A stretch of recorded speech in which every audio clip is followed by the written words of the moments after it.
নমস্কাৰ।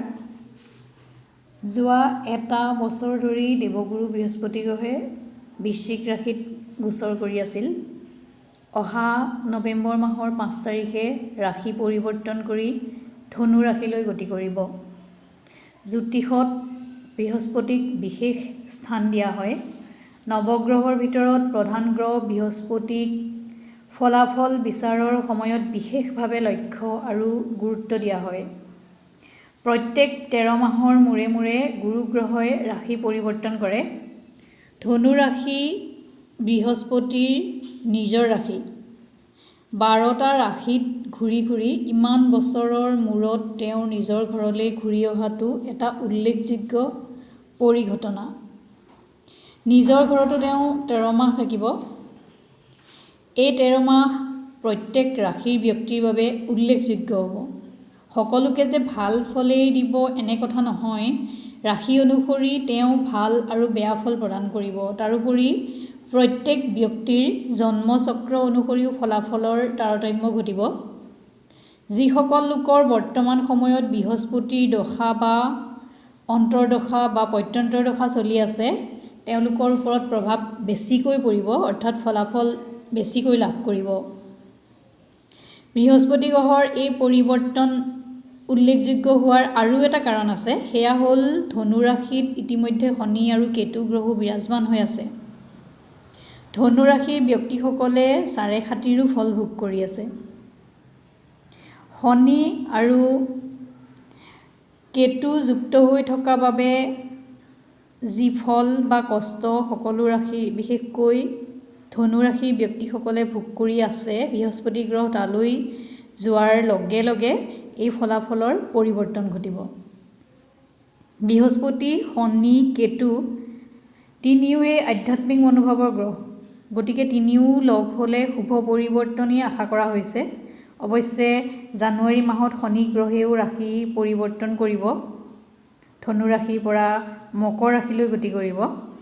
তাৰ ফলো বেলেগ হ'ব। যি নহওক, আহকচোন আমি ৰাশি অনুসৰি ফলাফলবোৰ জানিবলৈ চেষ্টা কৰোঁ। বৃহস্পতি গ্ৰহৰ বৃশ্চিক ৰাশিৰ পৰা ধনু ৰাশিলৈ ৰাশি পৰিৱৰ্তন কৰাৰ ফলাফলসমূহ। প্ৰথমে মেষ ৰাশি। মেষ ৰাশি আৰু লগ্নৰ বাবে বৃহস্পতি ভাগ্য আৰু ব্যয় স্থানৰ অধিপতি। ভাগ্যস্থানৰ অধিপতি যেতিয়া নিজৰ ঘৰলৈ যাব, স্বাভাৱিকভাৱেই শুভ সংযোগ ঘটিব। তনু ভাৱ অৰ্থাৎ লগ্ন ভাৱ আৰু সন্তান ভাৱলৈ দৃষ্টি দিয়াৰ ফলত এই দুই ভাৱৰ ফলাফলত বিশেষ প্ৰভাৱ পৰিব। এই ৰাশিৰ ব্যক্তিৰ পৰাক্ৰম বৃদ্ধি হ'ব। ধৰ্ম, কৰ্ম আৰু সামাজিক কৰ্মত ৰুচি বাঢ়িব। যি কামত হাত দিয়ে তাতেই সফলতা লাভ কৰিবলৈ সক্ষম হ'ব। সিদ্ধান্ত লোৱাৰ ক্ষমতা বৃদ্ধি হ'ব। তৎক্ষণাৎ সিদ্ধান্ত ল'ব পাৰিব আৰু সেই সিদ্ধান্ত উচিত অৰ্থাৎ ভাল বুলি পিছত পৰিগণিত হ'ব, পিছত গম পাব। মুঠতে এই ৰাশিৰ ব্যক্তিক সকলো সময়তে ভাগ্যই লগ দিব এই 13টা মাহ। বৃষ ৰাশিৰ বাবে বৃহস্পতি অষ্টম আৰু একাদশ স্থানৰ অধিপতি। অষ্টম স্থানৰ অধিপতিয়ে অষ্টম স্থানত প্ৰৱেশ কৰিব। তাতে এই ৰাশিৰ লগত বৃহস্পতিৰ শত্ৰুতা। গতিকে বৰ এটা শুভ ফল লাভ কৰাৰ আশা নকৰিব। স্বাস্থ্যৰ বাবেও এই পৰিৱৰ্তন শুভ নহয়। পেট, লিভাৰ আদি দীঘলীয়া বেমাৰত ভুগিব পাৰে। বৃষ ৰাশিৰ কিছুমান ব্যক্তিয়ে হঠাতে ধন লাভ কৰিব পাৰে। ভৰিত দুখ পোৱাৰো সম্ভাৱনা আছে। মিথুন ৰাশিৰ বাবে বৃহস্পতি সপ্তম আৰু দশমপতি। সপ্তমপতিয়ে সপ্তম স্থানত প্ৰৱেশ কৰাৰ ফলত মিথুন ৰাশিৰ বাবে কেইবাটাও ৰাজযোগৰ সৃষ্টি হ'ব। খ্যাতি লাভ কৰিব। নতুন কাম আৰম্ভ কৰিব বিচাৰিলে শুভ সময়। ব্যৱসায় বা চাকৰিত শুভ ফল লাভ কৰিব। আয় বৃদ্ধি হ'ব। কৰ্কট ৰাশিৰ বাবে বৃহস্পতি ষষ্ঠ আৰু নৱমপতি। ভাগ্যপতি হৈ দুস্থানত প্ৰৱেশ কৰাৰ ফলত ভাগ্য আৰু স্বাস্থ্য ক্ষেত্ৰত কঠিনতা দেখা দিব। যিকোনো কাৰ্যত অসুবিধাৰ সন্মুখীন হ'ব। কাম হওঁ হওঁ হওঁ অৱস্থাত ৰৈ যাব। সামাজিক বা ধাৰ্মিক কাৰ্যৰ বাবে শুভ নহয়। সামাজিক বা ধাৰ্মিক কাৰ্যৰ বাবে শুভ সময়। বিবাহ আৰু গৃহস্থী সুখৰ বাবে বৃহস্পতি এই পৰিৱৰ্তন শুভ নহয়। বিবাহ ঠিক কৰিছে যদি বা কথা বতৰা চলিছে যদি দীঘলীয়া হ'ব। এই সময়ত বিবাহ হৈ উঠাৰ বৰ আশা নাই। বিবাহিতসকলৰো নানা কাৰণত পাৰিবাৰিক অশান্তিৰ সৃষ্টি হ'ব। আপোনাৰ অৰ্থাৎ কৰ্কট ৰাশিৰ ব্যক্তিৰ শত্ৰুপক্ষ শক্তিশালী হৈ উঠিব এই সময়ত। সিংহ ৰাশিৰ বাবে বৃহস্পতি গ্ৰহ পঞ্চম আৰু অষ্টমপতি।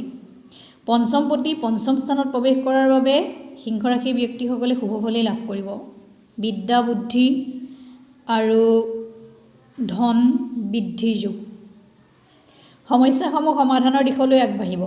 যিকোনো কঠিনতাৰ মুখামুখি হৈও এই ৰাশিৰ ব্যক্তিসকলে চলি থকা সমস্যাসমূহ সমাধান কৰিব পাৰিব। সন্তানৰ ক্ষেত্ৰতো শুভ। সন্তানৰ পৰা সুখ লাভ কৰিব। সন্তানৰ আৰু নিজৰো হাত দিয়া যিকোনো কামতে শুভ ফলেই লাভ কৰিব। কন্যা ৰাশিৰ বাবে বৃহস্পতি চতুৰ্থ আৰু সপ্তমপতি। চতুৰ্থপতি হৈ চতুৰ্থ স্থানত প্ৰৱেশ কৰাৰ বাবে ধন সম্পত্তি আৰু বিনিয়োগ কৰিলে বা ধন সম্পত্তি আদিত যদি কিবা বিনিয়োগ কৰে, টকা বিনিয়োগ কৰে, তেন্তে শুভ ফলাফল লাভ কৰিব। আৰু আগৰ পৰাই যদি লগাই থৈছে বা বিনিয়োগ কৰি থৈছে, তেন্তে শুভ ফলৰ আশাত আপুনি ৰৈ আছে, তেন্তে এই সময়ত শুভ ফল লাভ কৰিব আৰু শুভ ফলৰ বৃদ্ধিও ঘটিব। নিজৰ ধন সম্পত্তি বৃদ্ধি হ'ব, পৰাক্ৰমো বৃদ্ধি পাব। চাকৰি বা ব্যৱসায়ৰ ক্ষেত্ৰত সুখবৰ লাভ কৰিব। পদোন্নতিৰো যোগ আছে। খৰচ অলপ বৃদ্ধি হ'ব। বৃহস্পতিৰ লগত কেতু যুক্ত হৈ থকালৈকে কিন্তু মাতৃৰ বাবে অশুভ, মাতৃৰ স্বাস্থ্যৰ ক্ষেত্ৰত যথেষ্ট অশুভ ফল লাভ কৰিব। তুলা ৰাশিৰ বাবে বৃহস্পতি তৃতীয় আৰু ষষ্ঠ স্থানৰ অধিপতি। তৃতীয়পতি তৃতীয় স্থানত অৱস্থানৰ ফলত পৰাক্ৰম বৃদ্ধি হ'ব। মনৰ পৰা স্বাৰ্থপৰ মনোভাৱ কিছু পৰিমাণে কমিব। তাৰ ঠাইত মনত ধাৰ্মিক ভাৱনা সৃষ্টি আৰু বৃদ্ধি হ'ব। এই সময়ত ভাল বন্ধু লাভ কৰাৰ পূৰ্ণ সম্ভাৱনা আছে। কোনো নিকট আত্মীয় বা ওচৰ সম্বন্ধীয় ব্যক্তিৰ পৰা সহায় সহযোগ লাভ কৰিব।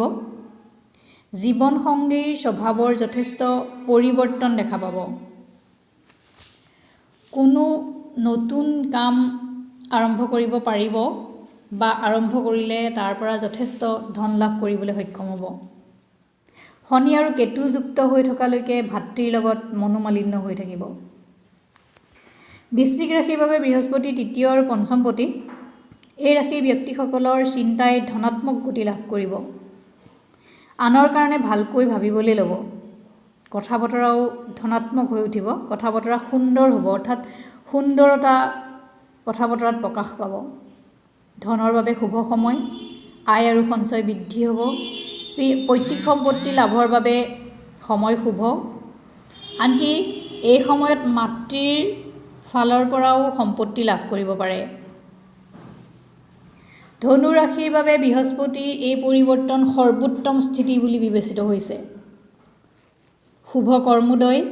আগতে যদি কিবা কাম কৰিছিল কিন্তু ইমান দিনে কোনো ফল লাভ কৰা নাছিল, তেন্তে এতিয়া তাৰ শুভ ফল লাভৰ বাবে প্ৰস্তুত হওক। এই সময়ত ধনুৰাশিৰ ব্যক্তিসকলে খ্যাতি লাভ কৰিব। পৈতৃক সম্পত্তি লাভ কৰিবৰ বাবেও সময় শুভ। শিক্ষাৰ বাবে এই সময় অতি শুভ। সন্তান প্ৰাপ্তিৰ যুগ। এই সময়ত পিতৃৰ পৰাও সহযোগ লাভ কৰিব। মকৰ ৰাশিৰ বাবে তৃতীয় আৰু দ্বাদশপতি বৃহস্পতি। এই ৰাশিৰ লোকৰো শুভ কৰ্ম বৃদ্ধি পাব। স্বভাৱত নম্ৰতা বৃদ্ধি হ'ব। ভাগ্যোদয়ৰ বাবে শুভ সময়। আপুনি উপকাৰ কৰিলেও কোনো আত্মীয়ই আপোনাক উচিত সন্মান নিদিয়াৰ ফলত আপুনি হতাশ হ'ব পাৰে। কোনো মহিলাৰ পৰা সহযোগিতা লাভ কৰিব। কুম্ভ ৰাশিৰ দ্বিতীয় আৰু একাদশপতি বৃহস্পতি একাদশত প্ৰৱেশ কৰাৰ ফলত আয় বৃদ্ধি হ'ব। সন্তান সুখ লাভ অথবা সন্তান সুখ বৃদ্ধিৰ যুগ। বন্ধুৰ সহযোগিতা লাভ কৰিব, কিন্তু ককায়েকৰ লগত মনোমালিন্য হোৱাৰ পূৰ্ণ সম্ভাৱনা আছে। এই ক্ষেত্ৰত সাৱধানে চলিলে ভাল। ধন বৃদ্ধি হ'ব। আয়ৰ নতুন নতুন স্ৰোত লাভ কৰাৰ সম্ভাৱনা আছে। এই ৰাশিৰ ব্যক্তিৰ সৌভাগ্য বৃদ্ধি হ'ব। মীন ৰাশিৰ অধিপতি বৃহস্পতি এই ৰাশিৰ দশম স্থানৰো অধিপতি। দশম স্থানত প্ৰৱেশ কৰাৰ ফলত মীন ৰাশি আৰু লগ্নৰ ব্যক্তিয়ে ৰাজযোগৰ ফল লাভ কৰিব। কৰ্মক্ষেত্ৰত আৰু ব্যৱসায় বাণিজ্যত অধিক উন্নতিৰ সময়। কৰ্মস্থলত যিবোৰ সমস্যাৰ সন্মুখীন হৈ আহিছিল লাহে লাহে সেইবোৰৰ পৰা মুক্তি লাভ কৰিব পাৰিব। কৰ্মস্থলৰ সমস্যা প্ৰায় সমাধান হোৱাৰ পথত। জানুৱাৰীৰ পিছত মীন ৰাশিৰ ব্যক্তিৰ কৰ্মক্ষেত্ৰত অত্যাধিক লাভ হোৱাৰ সম্ভাৱনা। আয় বৃদ্ধি হ'ব। সুখ বৃদ্ধিৰ যুগ। শত্ৰু নাশ কৰিবলৈ সক্ষম হ'ব। বুদ্ধি আৰু কৌশলেৰে কাম কৰিবলৈ এই ৰাশিৰ ব্যক্তিসকল সমৰ্থ হ'ব। সমাজত মান প্ৰতিষ্ঠা বৃদ্ধি হ'ব। জানুৱাৰীৰ পিছত ভূমি বাহন আদি ক্ৰয় কৰিবলৈও সক্ষম হ'ব। বৃহস্পতিবাৰ পালন, হালধীয়া ৰঙৰ সামগ্ৰীৰ ব্যৱহাৰ, দান, বিষ্ণু সহস্ৰনাম পাঠ আদি কাৰ্যৰ দ্বাৰা বৃহস্পতিৰ অশুভ ফল কম আৰু শুভ ফলৰ বৃদ্ধি কৰিব পাৰি। কিন্তু এয়া কৰোঁতে নিজৰ জন্ম পত্ৰিকা অনুসৰিহে কৰিব।